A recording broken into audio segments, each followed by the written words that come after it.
Halo semuanya, Assalamualaikum warahmatullahi wabarakatuh.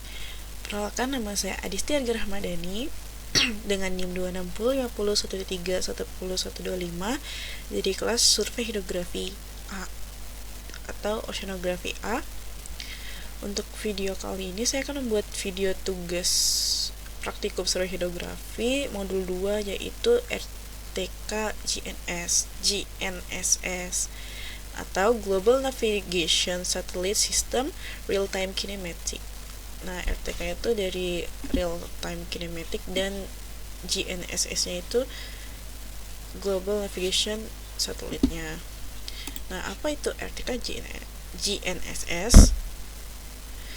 Itu Real Time Kinematic Global Navigation Satellite System adalah metode penentuan posisi atau koordinat dengan ketelitian yang sangat tinggi hingga sentimeter. Nah, secara real time itu menggunakan sinyal satelit. Metode ini mengoreksi kesalahan sinyal GNSS standar menggunakan satu stasiun referensi, base, dan satu atau lebih penerima bergerak rover melalui radio atau internet. Nah, prinsip utamanya yaitu RTK menggunakan fase gelombang carrier atau bukan cuma sinyal biasa, sehingga bisa menghitung posisi dengan ketelitian yang tinggi. Output yang dihasilkan berupa koordinat X, Y, dan Z, elevasi, dan bisa real time langsung di lapangan.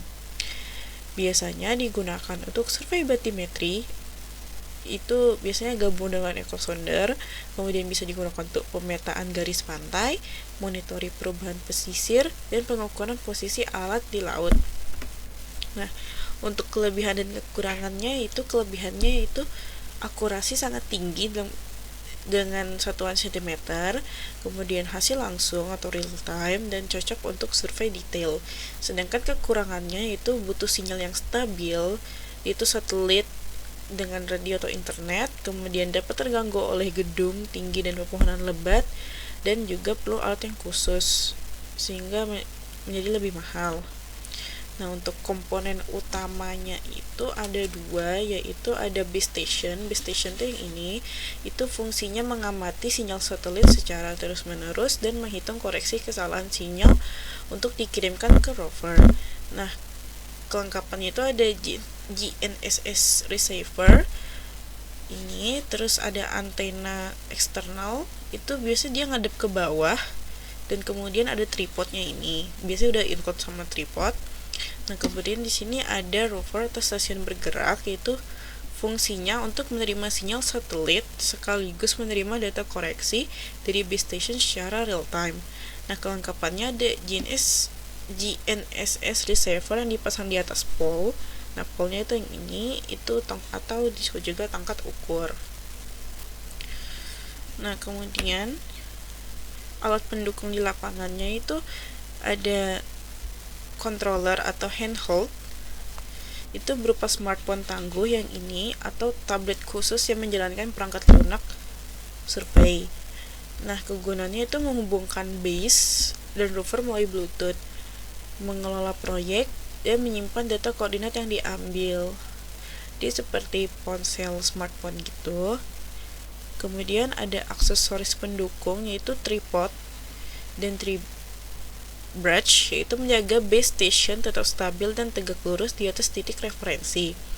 Kemudian ada pole atau jalon, itu tongkat tempat memasang rover, itu biasanya dilengkapi dengan NIVO atau water pass, itu biasanya bentuknya bulat, terus isinya air. Jadi kalau NIVO-nya nggak pas di atas, itu pokoknya untuk tahu bahwa itu lurus, NIVO-nya tuh harus benar-benar pas di tengah gitu. Jadi untuk mengetahui apakah ini udah lurus atau sesuai atau belum gitu.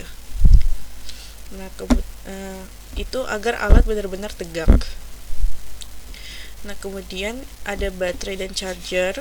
Di sini sumber daya utama untuk operasional seharian di lapangan.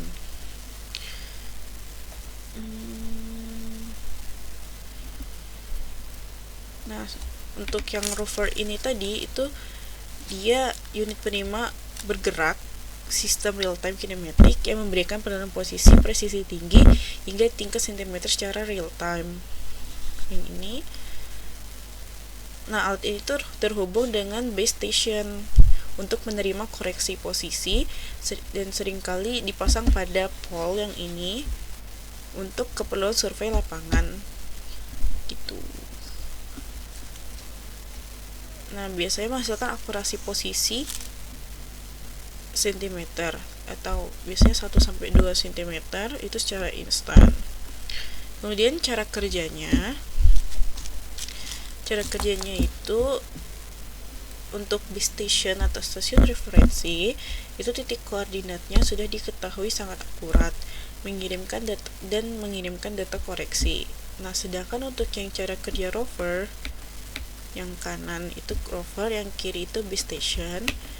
Nah, yang rover itu alat yang dibawa surveyor. Jadi kalau base stationnya diam, di kayak menetap di suatu tempat, si rover ini dibawa-bawa gitu untuk menerima sinyal satelit plus koreksi dari base.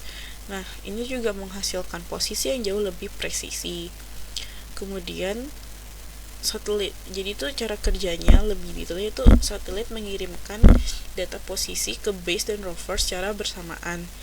Kemudian base station menghitung selisih antara posisi dari satelit dengan posisi aslinya yang sudah pasti, dan kurang koreksi kesalahan, yang dikirimkan dari base ke rover via radio atau internet.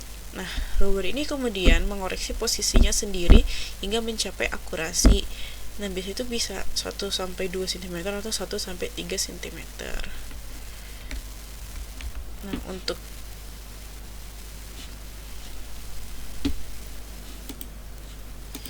gambarannya sendiri itu seperti ini. Ini gambaran cara kerja real time. Itu ada banyak contohnya. Nah, jadi si rover ini dibawa sama si surveyornya, sedangkan si base stationnya itu berdiam gitu.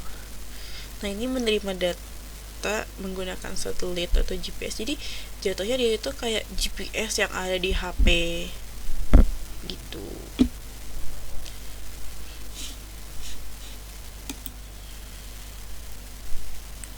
Ini contoh lainnya.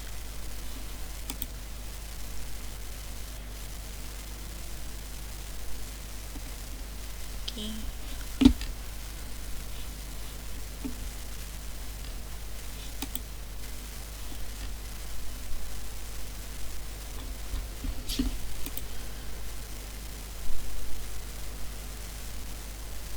Sebentar. Nah, sekian dulu video dari aku. Sekian video dari aku. Mohon maaf apabila ada kesalahan dalam penjelasan materi atau perilaku. Terima kasih.